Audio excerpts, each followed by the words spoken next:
top breaking news in pharma this week. Zydus receives final approval from USFDA for Erlotinib Tablets.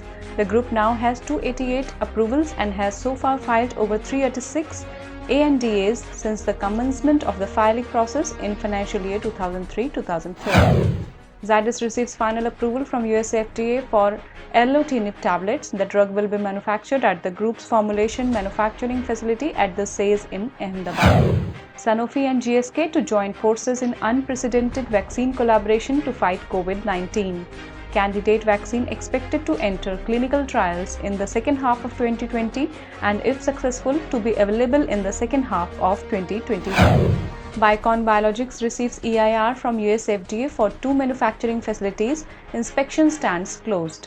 The inspection was conducted between September 10 and September 19, 2019.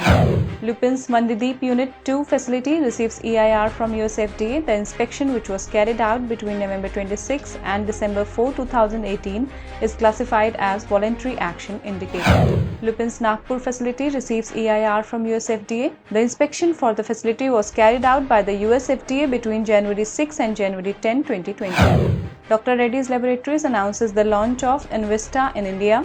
The product is bioequivalent to the innovator brand. The patent on Dasatinib is owned by Bristol Myers Squibb and expired on 12 April 2020. For quick pharma industry updates, download Pharma State app.